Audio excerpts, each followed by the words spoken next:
welcome back to The Bright Side. Macy here, The Bright Side Girl, and today I'm going to be doing an unhaul. So I just have a really quick, short and sweet, tiny unhaul to share with you of some things that I have basically read recently that I wasn't that big of a fan of.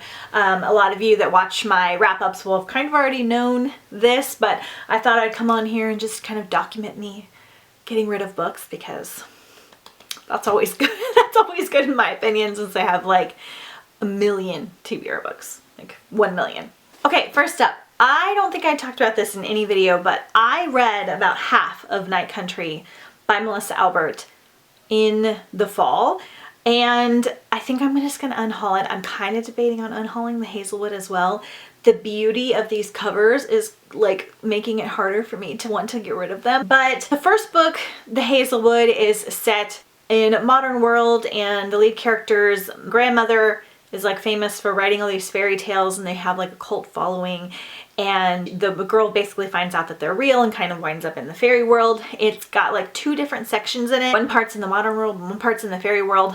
I was kind of iffy on that book, but I really liked the second half. And then the second book is mainly following a different character, but the main character's still in it. I just don't love the overly snarkiness of the characters. I feel like they're really unlikable, and it's very dark, but not necessarily in the way that I enjoy, and I really didn't enjoy this one very much. I really pushed myself. I think I listened to like 4 or 5 hours, maybe 6 hours. I got like halfway through, and the narrator is one of my favorite narrators, so that's how I know it was the writing and not the audiobook. So I think I'm just gonna unhaul it because I have so many other great things to read, and I'm sure someone else would love to read this. Next up is a trilogy I actually did enjoy. I'm gonna be unhauling the Unearthly trilogy by Cynthia Hand. I read these in January for Angelathon, which I should be hosting again next year with my friend JJ, as well as an angel themed readathon. I did enjoy these, but they were all kind of a 3.5 star for me, something that I don't think I'll really think about much or have a desire to read again. So while I didn't hate them, and I do still recommend them, especially if you love angel reads, I just don't have a lot of extra room right now for things that are kind of in between. They're absolutely beautiful, so that makes it kind of difficult. But I think I'm going to unhaul these as well. And we have Storm Siren by Mary Weber. So this one was recommended to me by one of my friends and a couple other people too as well. This is about basically a girl that has elemental powers, which I really love.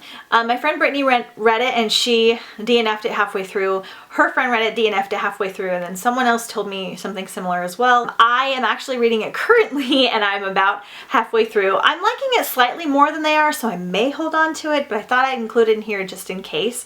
It just has kind of a weird plot and a weird like choppy writing style to it, so I may still hold on to this one, so it could be in my wrap up and I'd be like, I love it.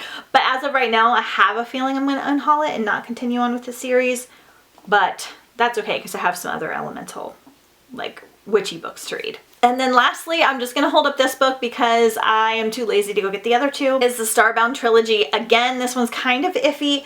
I am getting ready to start this one on audio. I read the first book, which is basically like a space opera romance. It's by Amy Kaufman and Megan Spooner, who I love. Amy Kaufman with Jay Kristoff writing the Illuminae Files and Aurora Rising, and then I love Megan Spooner's solo books like a lot.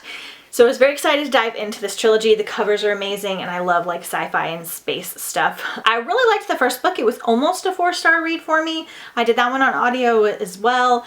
I thought it was really good, but the second book took me a long time to get through, and I didn't really love it. It changed kind of characters and perspectives. Again, I could change my mind with this one. If I really love this one, then I'll keep the whole trilogy. It could have just been a middle book syndrome, but I have a feeling I miss Jay Kristoff in these sci-fi books, like him with Amy. I really loved because he had so much humor and warmth to the characters, and I just kind of wasn't overly attached to the characters, and it was just kind of only okay. Again, I may keep this one. I do plan on at least trying to read it, but if I feel like I'm really pushing myself to finish it, then I'm just going to unhaul the whole trilogy. So that's my little unhaul for now, which I'm kind of glad because I got some things off my TBR. I'm getting some things out of my house that I don't really care about that much. And yeah, let me know if you guys unhauled anything recently down below in the comments, and I will see you guys next time on The Bright Side. Bye!